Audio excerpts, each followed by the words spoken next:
Today at the Bridge is brought to you by Justice.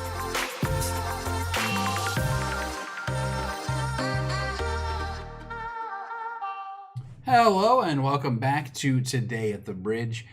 Today we're going to be talking about justice. Justice, yeah. Justice. So if you were present during our service on Sunday, or if you watched the sermon online, let's do it on our podcast, then you know we talked about injustice in the world. And one of the big things that Aaron talked about was how we should be responding to injustice in the world. Yeah. And the thing he said was, what if we responded to injustice with love? Which got us thinking about, how would that look like, right? And one of the things that we really love to use this platform here is to think through practical applications of biblical concepts. Mm-hmm. Let me try that again. Practical applications of biblical concepts is what we're trying to get here, which could also be a jingle. Yes, practical applications of biblical concepts. So that would be, it's going to be our new Yeah, that's going to be great. And we'll make it MP3 downloadable so you can make that your ringtone. There you go. So we thought it would be a fun thing to do to give some practical application of the concept was that we have both independently thought up some scenarios where injustice can be done to a person. Yeah. And then we're going to talk about, the other person will then answer as far as what they think would be the best way to respond in love to that scenario. Yeah. So we're going to get right into it because we want to be conscious of your time. Yeah. We love you guys. So, Tim, I'm going to give you my first scenario. Okay. All right. So, what you got? What would you do? All right. You go to amusement park. You go to Disney, Hershey, Dorney, Yep. Six Flags, Cedar Point, King's Kingdom. There's lots of amusement parks out in the world. Yeah. You paid good money to go to them. Mm-hmm. Okay. So here you are, and you're about to get into a line, and you're saying, "Hey, Liz, let's go over here. We're going to go within this line." And while you're walking in there, someone rushes in front of you and cuts you off and gets in front of the line in front of you, which, mind you, those lines are long, so this person is going to be with you for the next 45 minutes standing in front of you. Tim, how do you respond in love to that person? Oh man, I mean, there is nothing that's for all intents and purposes complete anarchy. And you might as well just burn the whole place down at that point. I mean, no matter what country you go to, everyone is aware of how to queue, how to be in a line. You learn in kindergarten, friends. Yeah. See, they're all homeschooled. My kids, they don't know line. It's a line. Yeah, I mean, I think here's the thing with all justice. I think is it worth it? I mean, justice is absolutely worth it. But I think when you're sitting there looking at the how much time you have to put into it versus reward, statistically, you're going to be on the same train as that person. Like roller coasters have this right. You're going to be on this. You're going to be on the same cycle as that guy. So it doesn't really matter that he's in front of you. And if you're not in the same cycle, that means that you're going to be the first in line. So you're going to be able to pick whatever seat you want. So basically, you've sacrificed either a minute and a half or nothing. I mean, you know what I mean? So right. So is it worth it? Because ultimately, the reason we can ask the question, is it worth it, is because we know that guy is, we know that God is real, and we know that that guy is going to have to answer for whatever he's done. Right. And that's a cardinal sin. Right. I mean, it's kind of hard to say that for something as inconsequential as cutting in line. Right. For a theme park ride, maybe cutting in line for food rations, in a situation where there's a natural disaster would be worse because now my family doesn't get water. But I think you just leave it. Gotcha. So, and use it as a teaching opportunity for your kids. Hey, this guy did not do what's right. We know it's right. Right. Don't do that. So you're saying in that situation, the most loving thing you can do is just to let bygones be bygones. Just kind of listen, that's not fair, but you're still a human being. I still respect you as a person. Right. Yeah. Gotcha. Okay. Yeah. Because what else are you gonna do? I mean, if you see that now if that guy's belligerent and being crazy, right, if he's hurting somebody. Yeah, if he's hurting somebody at that point, then you let you let a Mouseketeer know if you're at Disney. You're like, hey, can you handle this, bro? But I don't think what else is there really to do? Because it's actually there's a whole bit on this. and he's like, you know, this guy, which is where the anarchy joke came from. Gotcha. But he's like, yeah, excuse me, sir. And then in the story, he's like, I would just grab that guy's cell phone and just smash it on the ground because clearly the man is completely for anarchy. Let's throw all the rules out the window. You know what? I'm also going to take your wife as my bride now. Look at that. I mean, like we don't need to go that far. It's just a line in a ride. Right. And to respond lovingly, I mean, and if you want to go like extra uber love on him, you know, just talk to the guy afterwards too. Mm-hmm. Right. I imagine I'd be like, hey, what's your name? Yeah. Cool. I get to know him because hey, he may have just been in a big rush. This is his favorite ride. And he's from maybe he's at Cedar Point, but he's from like Utah, Mm-hmm. and he only gets to come like once every 4 years. Right. Yeah. Right. You all know the guy's story. I mean, And so hey, give him your fast pass bracelet. Yeah, Like if you really want to be go loving. talk to him. It's just if you want to be loving to him, just give him a conversation. Just say, hey, you're a person. I'm a person. We're in line for the next 45 minutes to an hour. How are you? Yeah. Right? That'd probably be the most loving thing. You can do like love can be expressed in different ways. One, just kind of understand the human and just let it be. Or just talk to the guy. Mm-hmm. Hey, here's the thing. Try to answer my own question there. I felt pretty proud of that. I mean, and even like practically, because I mean, I think, you know, most of us would just ignore a line cutter at a theme Right. park. Something that happened to me practically was I was waiting in line to return something, and the lady in front of me, like, you know, like when you're at a customer service window and you can tell the person does not care about customer or service. They're just it's just really hard. Yeah. And some guy was standing behind me, and every time that he was like, oh, I'm gonna have to look. And here I want to also preface this by saying the customer that this lady was helping was clearly trying to get one over on the company. Like it was very clear like she had like bought something and was trying to return that something that was similar to something else that was more expensive. Right. So she was trying to like, no, I paid $20 for this item, not 10. Like it was clearly one of those situations. The guy behind me, every time he was like, oh my goodness, man, the people gotta go to work. Like and it was getting kind of out of hand. And then eventually I turn around and like he was annoying me because I know that like at the end of the day, the person at the computer can only work as fast as the computer. Right. And that person was getting, you know, it was Yeah. weird. And I was like, do you have to, like, sir, do you have to go to work? Because like I get it. Like if you have a 30-minute lunch break, like you are more than welcome to go first. Because I'm here on my day off and me and my wife are just like window shopping. Like it is not that big of a deal. So like maybe even that's a way to you know, love somebody in that situation. Yeah, cool. You got one from me, man? You got any I do. scenarios? So for those of you who are familiar with the beautiful area also known as Delaware County, Pennsylvania. Go 610. Yep. We have a Dunkin' Donuts on Market Street right before 95. Right. Right. Right by our church, pretty Right, much. right by our church. And when you pull into that Dunkin' Donuts is on a really weird, like right triangle, shaped lot. Right. Like you got the you know the front road part, and then you've got like the, you know, side part that butts up against to a subway, and in the back the lot is like diagonal. It's really strange. Yeah. When you pull in, there's this line that you have to follow to go around 5 parking spots and do like a hard hairpin turn to go through the drive-through line. Okay. So I follow that religiously, whether or not there's cars parking at parking spots or not. You know what I'm talking about? Following the rules. Gotcha. Yeah, because I'm a good citizen. You're a rule follower. Right. I've done that before, and then the guy who's pulling in behind me will just cut through all of the parking spots and pull in front of me. And like it angers me because I could have done that, but I chose to not, and then someone else took advantage of my Christianism. Well, I will tell you this. My first response to how you can love that person, very simple. You ready? Mm-hmm. You buy that man a Wawa gift card because Wawa trumps Dunkin' Donuts every day of the week, son. Yeah, but Wawa doesn't have a drive-through. Yeah, but still. Anyway, that's my first response. Hey, if you want to love somebody, you show them the chase them down with a $5 Wawa card. listen. You go in, you get that order, give them the app on there so they can do the mobile order, and they order their drink. Say there's no drive-through, but it's already ready for them. They go in, pick up the drink, and they're good to go. Mm-hmm. That's my first thing. Mm-hmm. The other thing is, obviously, this is probably, since it's a drive-through scenario, this is not somebody who you are going to actually interact with unless you purposely go out of your way to do so. Mm-hmm. And most times the interactions would be your horn honking at them. Yeah. Right? So a lot of, I think, the responding to love to this person is going to be internalized. Yeah. Right?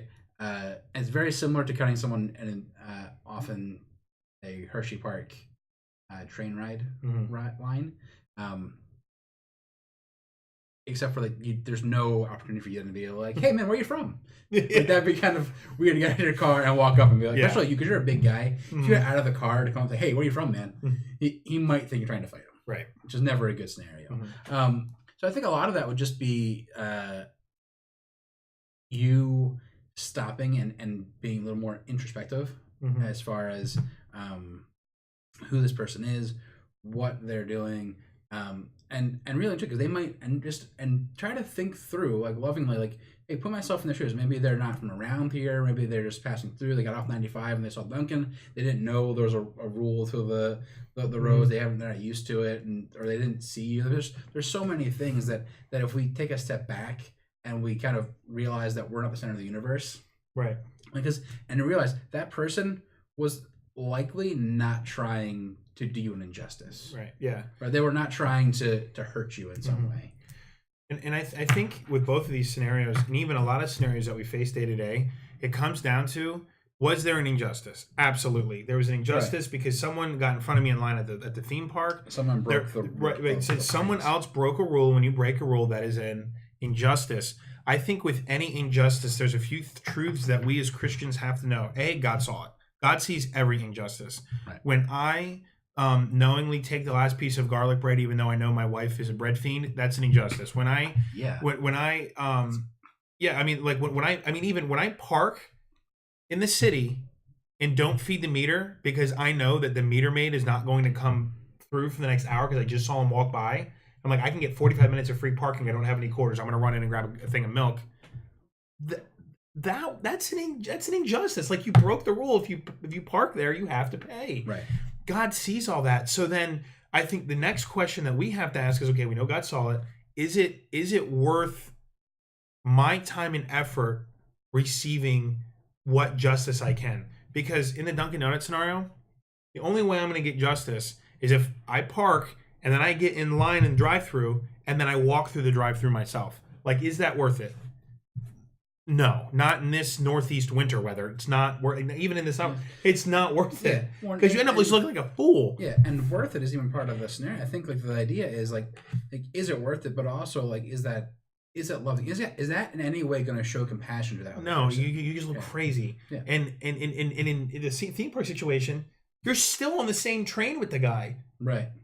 Like, statistically, the odds of you not being on the same ride cycle as the guy right in front of you are super slim. It's true. And it means if you're going on a loop and you spit up, it'll fly on him. Yeah. Gosh. Don't do that. No. Sorry. So like, don't, when it comes to small things, know that God saw it and move on. Yeah. And if there's no tangible way for you to love that person in that moment, don't do anything. Like, don't be weird, because it's not loving if you're like, I'm just going to pray for you now that you cut in front of me. Like don't be weird. Just in turn, like, okay, God, like, that guy's a jerk and you saw that, but we're going to move on now. But then things also get more serious. Right. And actually, we actually had a scenario that I wanted to bring up to you. I think we don't have time for one more. So, yeah. And I thought about this. I wanted to get into it. Because there are very serious injustices in the world. Yeah. And seriouses in the world. And one that I wanted to bring up, and this is because it's going to be relevant to me and you. We were talking about this earlier about what we wanted to do independently. Came off the Dunkin' and a music bar together that we talked about things that would be relevant to us, because we don't want to ever speak outside our experiences, right? Yeah, because that's such a hard thing, because I think it just makes the situation worse too. Yeah, because for us to speak out on a number of issues just wouldn't be right, because there's a theoretical application and there's a practical application, and experience trumps theoretics all the time, right? Yeah. And so, but one thing we talked about ourselves is like, what would you do if someone were to abuse your spouse, right? For as a husband, and your wife comes home and says some guy at work touched her inappropriately or made comments to her, and that's a real thing. I mean, and now thank the Lord, like, we've been married for 9 years in May, and we've never had a situation where that's come up in our lives. Yeah. But like, I know my wife, and I know my reaction to what that would look like.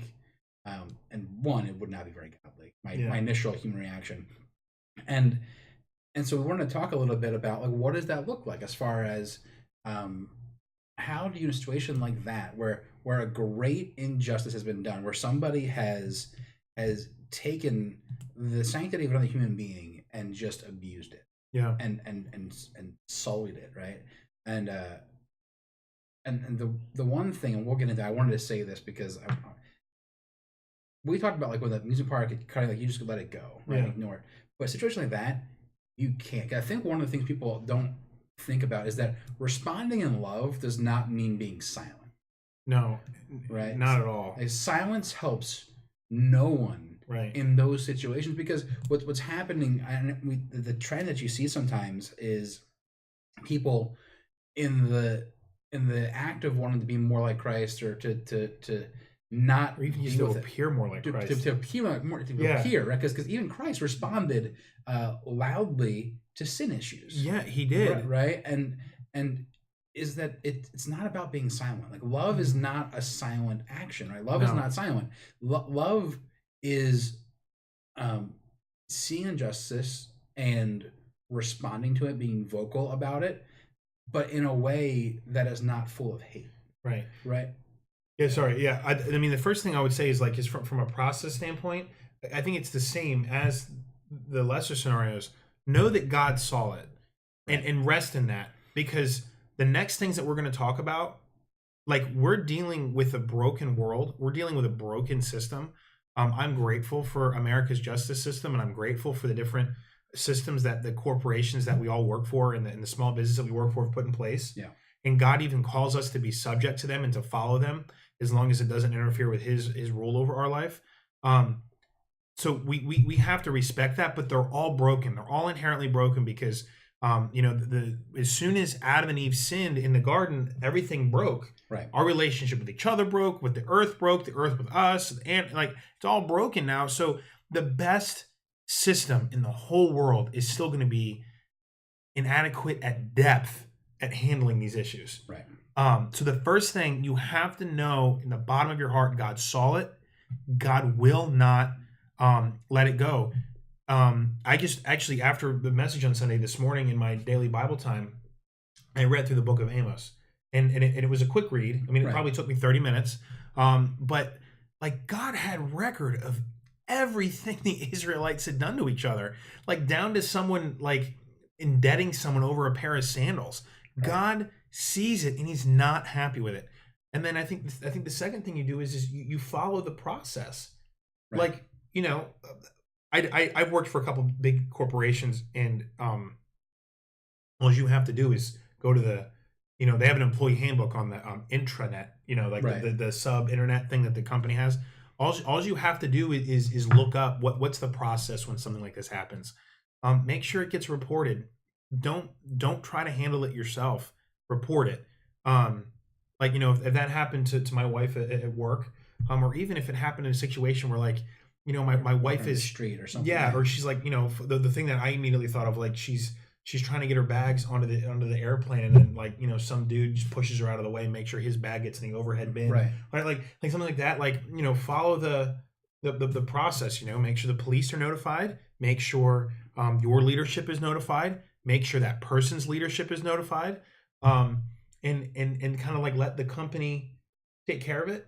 And if it's still not taken care of, then take it to the next level. And if it's still not taken care of, take it to the next level. Because I think ultimately loving someone is making sure that their actions are taken care of and they're held accountable for their actions. Right. Because ultimately, heart change doesn't come from silence. Heart change comes from being held accountable.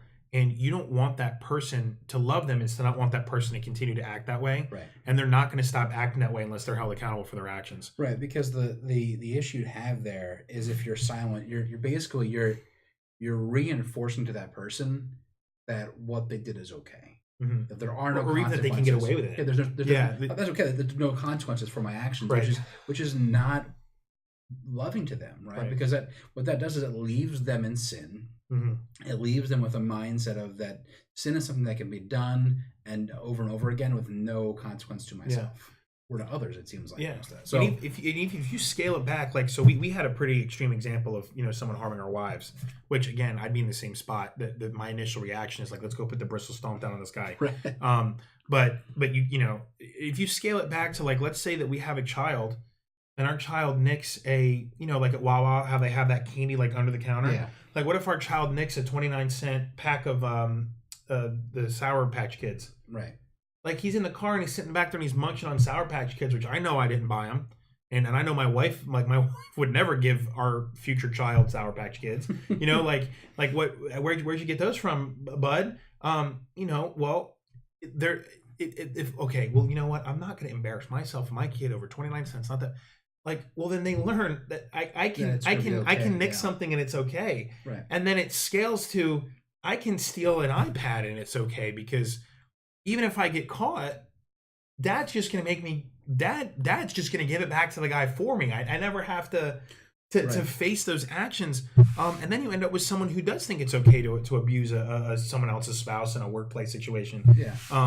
So I think that the most loving thing to do in any situation is make sure that person is held accountable for their actions, as much as is necessary and as possible.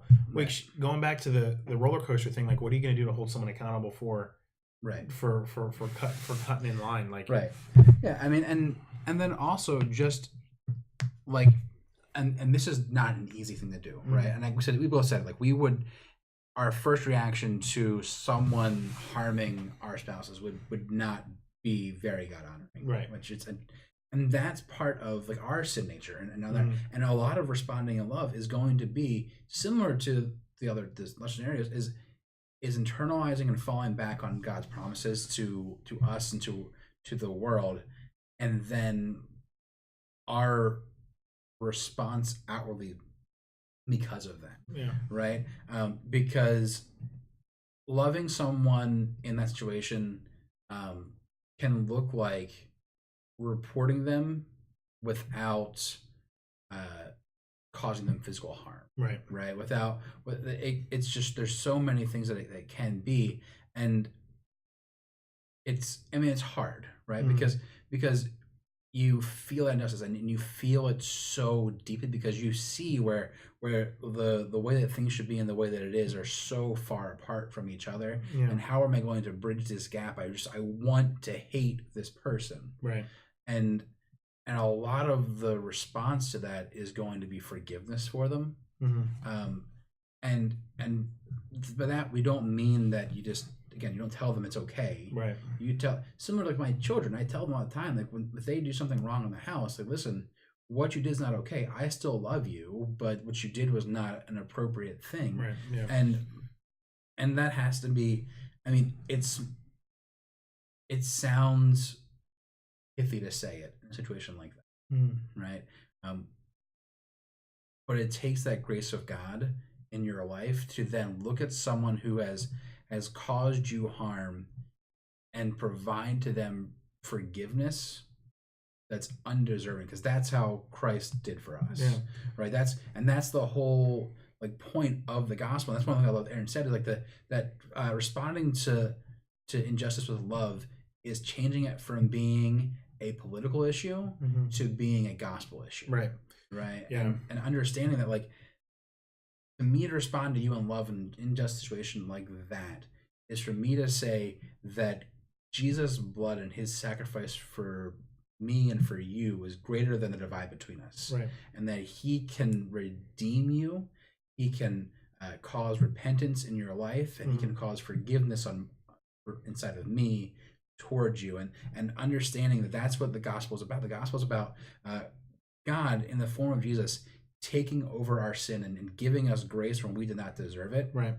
And forgiveness and love where we did not deserve that to be there. So yeah, no, I was just going to say, I mean, I think one of the greatest ways that I've seen that, kind of in the media is when you have a criminal who's committed the heinous act of murder, and then you have the father or the mother of that victim giving that murderer a hug before they get their sentencing, or after they get their sentencing. Right. And I think a lot of times we look at that and we go, oh, that's quaint, or oh, I wish I could do that. But that is a beautiful display of God's grace, I think, on this earth. Yeah. And I think that in any situation, true loving justice is for that person to get whatever punishment is deemed appropriate by their superiors, right. the court, and then us being able to hug that person. Now, we might not want to because it's unsafe. We might not be able to physically because they get deported or they have to go, they go to jail. But like, if in your heart you could say, if given the opportunity, I would hug that person, I think that that's a pretty good tell. But also, I don't think that that's an easy thing to be able to do. No. Something that my wife teaches her students all the time is like, you know, someone will say, I'm sorry. And the person will be like, well, no, he has to forgive me. You know, Ms. Trinkle, he has to forgive me. Right. And then she'll be like, well, no, he doesn't have to. Like, it's not required of him to do that. Now, he can if he'd like to. And then she uses that as an opportunity to tell that person who's being unforgiving, like, you don't have to forgive him. You're allowed to be mad. It could even take you a couple weeks to forgive him. And it ends up being stupid, like he stole my eraser or something like that because they're in second grade. But, you know, if you forgive him, though, it'll be better for you and your spirit. And then they're able to come to that understanding, and eventually the kid usually forgives them. So, you know, don't think that by saying you should give a hug to your child's murder. Like, I get it. That is huge and unexpected. But I think it's still like the most perfect example of God's grace that we have on earth, especially from people who might not know Christ. Yeah, and the thing is, like, the most clear representations of the gospel are also the most drastic. Yeah, I mean, that's just the reality. Because that's drastic. Yeah, because that's what Christ did for us. He made a drastic commitment to us. I mean, and we'll talk about it at some other time. But I mean, the fact that it's not just that Christ died for us; it's that Christ lived a perfect life and died for us. So if anyone in the entire universe was undeserving of death, it was him. Yeah. And he went through that for us and loved us the entire time through. So it's not easy. It's never going to be easy. Yeah. And that's just where it's at. And we want to thank you for letting us talk to you a little bit about how to respond today was a heavy topic. It's I mean, we like to have a good time, we like to have fun, but sometimes there are things that need to be addressed, and so we want to make sure that you all are aware of not the ease of responding to injustice with love, but just to know that there are practical ways to do it. You know, so internalize forgiveness in your heart. Speak out against injustice, but in a loving way. You know, use the people and the authorities around you to facilitate some of those conversations so that it's done in a safe manner. You know, do those things. We want you to know that there are ways to respond to the injustice in the world in a loving way, the same way that Christ did for us. So with that, we're going to end the video. We thank you guys for being part of it. If you're enjoying the content, please subscribe. We're going to try this, and if this works, then awesome. So we'll see how it goes. So I'm going to try to get it so that there'll be a little video somewhere around here. That will be the sermon from Sunday. I'm going to frame it for him. Yeah. And somewhere down here, I can't frame it. I'm sorry. The additional aux conversations, and somewhere in the middle here, like a subscribe-ish button. So if that works, I'm gonna be really happy, and then we won't have this conversation each time, but we're gonna try to make it work. So again, thank you guys. You have a great day. I'll see you next time. See you guys.